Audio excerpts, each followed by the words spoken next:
Let's start with chapter 3. 3 has something to do with theory. We want to characterize some standard blocks. Before we do this, I want to tell you something about what is how can we describe dynamical behavior in time domain, frequency domain. Then how can we use the Laplace transformation for our calculation, for our prediction values, that we can calculate step responses. I show you in chapter 3.4 that the differential equation is nothing else than the transfer function of a system. Then I show you quickly some typical graphical displays of the transfer function, because the transfer function, complex transfer function, is not easy to understand, or our brain has no real possibility to understand what a complex transfer function is. So some pictures will help in understanding and working with the transfer function. Finally, in control systems, we deeply work with Bode plots, so some repetition, but most things you know, but some we have to repeat. And then the chapter 3.7 is a collection of data, of standard blocks. I will show you what a P and an I and a D, PD block, PI block is, and so on. That is a rather dry material, but I think I will fill this with some additional information, so hopefully there will be a rest of interesting things.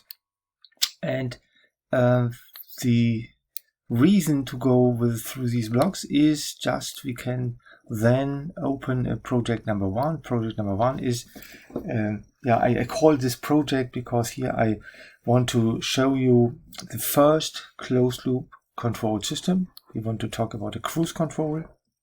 Then we add some second order blocks, and in project 2 we want to discuss really a temperature control system, which can be used as a template for many other control systems which have same process behavior.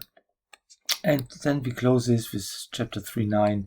I show you what happens with the Bode plot if you close the system and want to calculate the Bode plot of the closed system if you have the Bode plot of the open system. Okay, that's just the short overview about the next lessons. So let's start with the theory of describing the time domain. Yes, 3.1, some words to time domain. That means the variables have a parameter which is a time. Assume we have one block with one input, let's call this XE, and one output, call it XO. Then the differential equation describes completely the behavior. And to give you the view on a typical differential equation, we see this example. Ja, haben wir nicht ganz drauf. So. Yeah, here you see the linear differential equation. Look, that is a typical view. Here we have the output signal on the left side with coefficients, with constant coefficients. A sub O is constant, A1 is constant. Then we have the X only in the linear, and here in linear differential quotients, it's the first derivative, the n-1 derivative, the nth derivative of the output signal, constant coefficients. So this is the left side of a differential equation, the homogeneous side, we can say, homogeneous part, and the input appears in the same way. This is the input signal, XE, first derivative, second derivative, and so on, up to the mth derivative of input signal with constant coefficients B0, B1, Bm. This comes back in the discussion of chapter 3.4, how to convert this differential equation into a transfer function. For us, just the information, if I have a special input signal, I can solve this differential equation to calculate the output signal, but this is for manual work very time consuming and only possible up to for degrees 1 or 2 more. It's a degree 3 than a manual solution of a differential equation is not possible. I will show you in this lecture that here in my lecture we never will solve a differential equation, because the work in the frequency domain is much more easier. So just only for the information.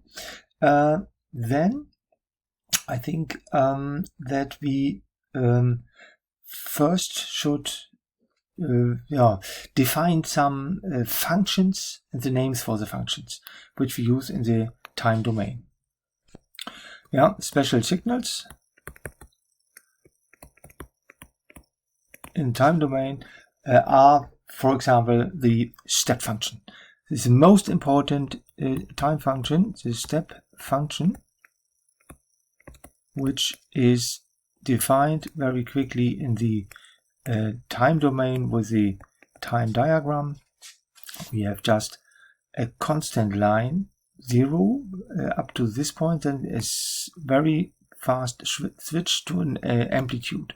Now this is the say input signal xe, and if this is any amplitude, then we can say, okay, for negative times we have 0, for positive times we have the amplitude x0, and we write this in the following way. X0 is not a good name, don't mix it up with the output. I think I should use this just x. Moment. So x1, say, is the amplitude. So x1, any xe then is the unit step function. Comes later. That is, I would like to use the letter sigma, the Greek letter sigma, and the amplitude x1.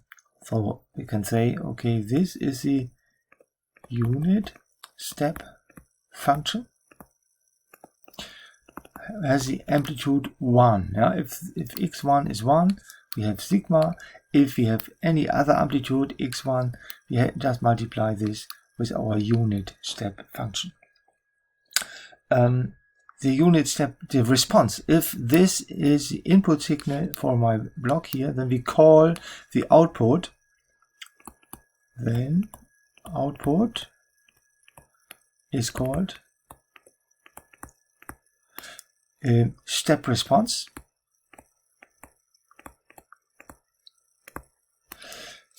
If x1 is 1, we call this unit step response. So the name is very self-declaring. Unit step response is the response of the unit step function, and we call then this output signal, in this case x output of t, has the new letter is h of t. So if we have here a sigma in the input, we have an h as the output. That is the common letters. I would like to use these common letters. If we want to have the unit step response if we want to have the signal of the unit step response, but we have not the unit step function as the input, we just have to measure the input amplitude and divide our step response by the amplitude. This gives then the unit step response. Very simple. Okay, that is the step response. So we can say if h of t is that goal what I want to measure, we have only x O of t as a step response, then divide by the amplitude x1, then we have the unit step response. To get unit step response. Okay, some words to impulse function. Yeah, impulse function is also a method we use very often in the application. Before we come to the impulse function, some advantages of the step function. Advantage of step function.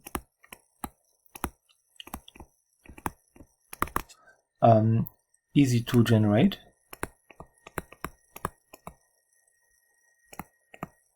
We need theoretically, we need a battery. Yeah, we need a battery and a switch. Then this is the input function, the say xe of t.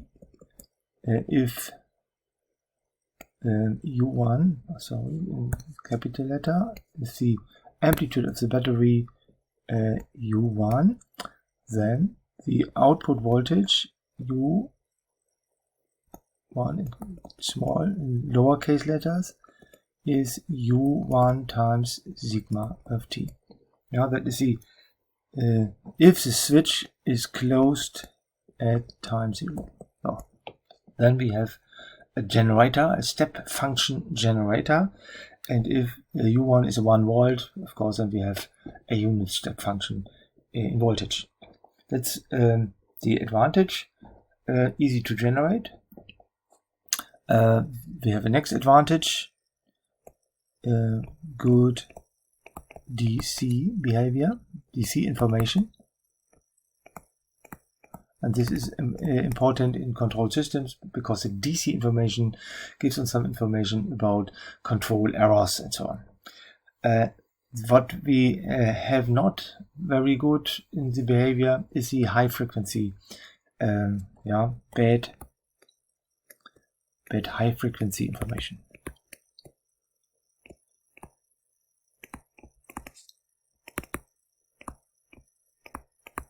Okay. The impulse function has better high frequency information. So if you're interested in high frequency behavior, then the step function is not so good, and you should use the impulse function. Some words to the impulse function is the following. We have to know that there are 3 different types of impulse function. Let's start with the simple impulse, which you can generate with impulse generators. Yeah, the impulse function, if x input is the impulse function, let's do this in red, starts with the same signal for negative times, then jumps very quickly to an amplitude, say if this is a voltage u sub o, then this looks like a step, but then the impulse function is followed by a second step back to 0. That is the real impulse, we can say. And the impulse length is one characteristic, and the impulse amplitude is the other characteristic. So we have now one parameter more as the step function, because the step function has just only the amplitude. Here the impulse function has amplitude and time, and very often we use the area, which is the product of amplitude times time. That's the real impulse. If we want to measure a system characteristic with this input signal, if we put now our signal in our system, differential equation system, xe, then we get here the impulse response.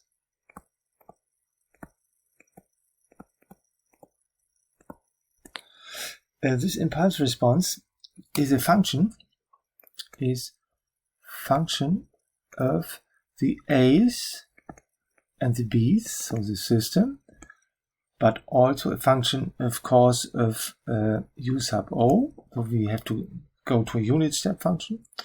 So this is not a difference to my step function, but there is a second influence, or here a fourth influence, which is important.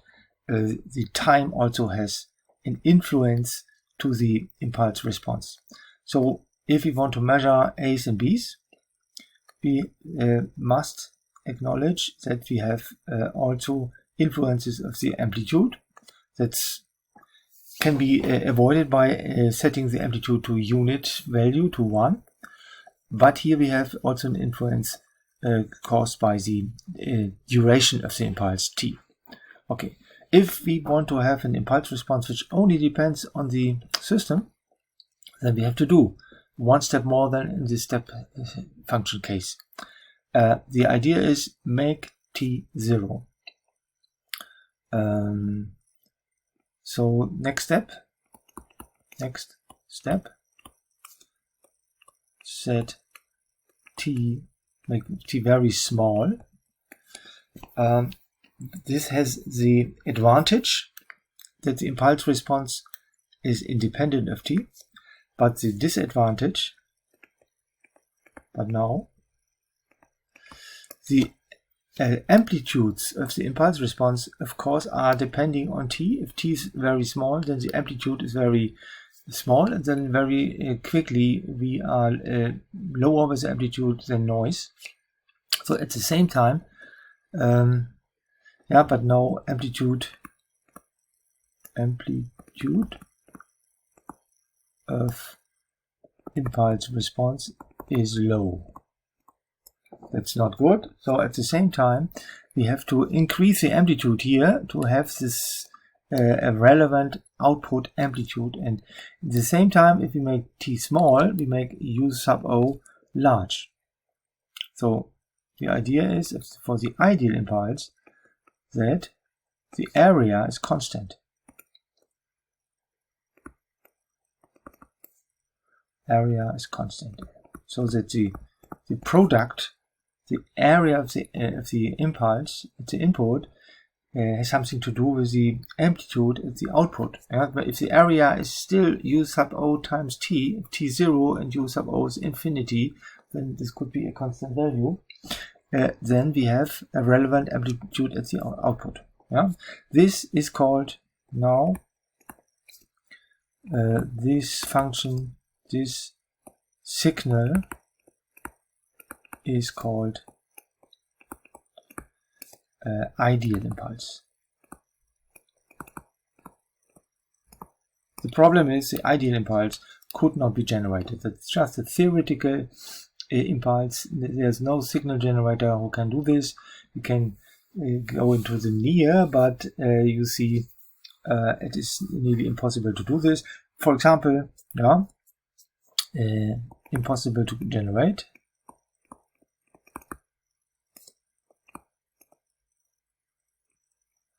Assume that the area, example, we have an impulse, u sub o is 1 volt. We start with a 1 volt second. If we have 1 volt 1 second, then the area is 1 volt second. Now we make t small, say to 1 millisecond. Then you see the voltage here has then to go to 1000 volt. And go into the lab, look for a signal generator which has 1000 volt 1 millisecond. So this is at this time starts to be difficult or expensive. What is if I want to go to 1 microsecond? You see, then u sub o must be 1 megavolt. And I think then we have to go into the high voltage lab, and so on. If you make it smaller and smaller, this will be larger and larger, and to generate this, it is more and more impossible. But this impulse is not that what we call the unit impulse function. That's the next step, because we want to be independent from values of the area. So the next step in the unit impulse response discussion is we want to have the unit impulse function. What is this? Impulse function. If xe is this impulse, we have a new name for this. That is the delta impulse with area. We could not set now the amplitude to 1 or the time to 1. Time is 0, amplitude is infinity. We could only set the area to 1. So that is the unit impulse function, the delta impulse. Delta impulse or Dirac impulse. These are the names. Dirac impulse, the name of this signal with the delta, and the area is 1. If the area is 1, the physical dimension of the physical unit, this is my symbol for physical unit,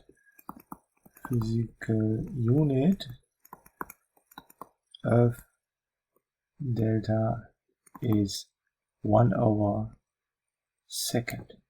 Frequency. The frequency is not unitless. Here back to the step function. The unit step function has no unit. If this is volt and this is volt, this is unitless.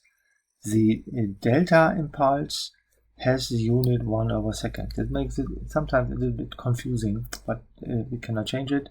The area must be 1. If we integrate over this, we have to multiply with time, and then to see if this should be 1, the physical dimension of delta must be 1/second. Okay, then we can draw this, not really draw this impulse function in a time diagram. What we can do is we have a signal which is always 0, but here we have a very small impulse. We indicate the small impulse with a vertical line with an arrow. That means infinite amplitude, infinite small pulse duration. So this is a Dirac impulse.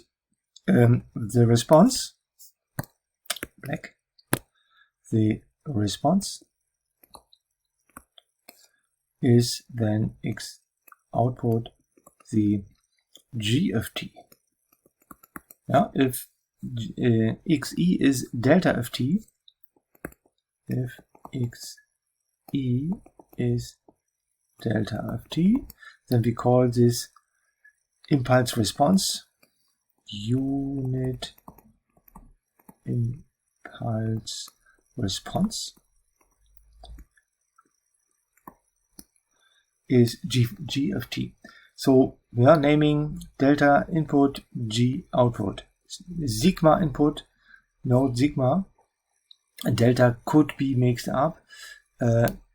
Delta starts the movement, here the writing starts in clockwise, and delta starts in counterclockwise. That is the difference. So they are mirroring, you see. Don't mix it up.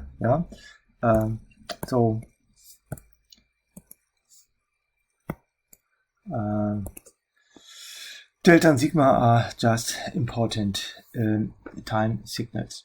Okay, advantage.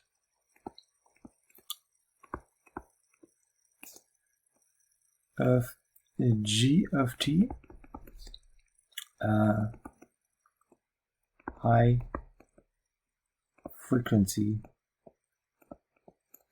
information. This has something to do with the density. Let's just explain it with the power density. If we now change the time axis into the frequency axis and say, okay, 0 here, DC, high frequency, then we can say power density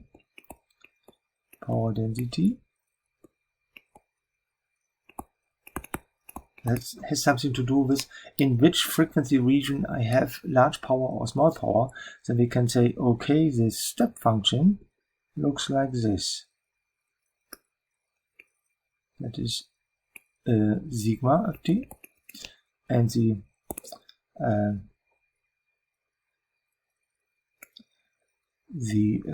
delta impulse has this power density.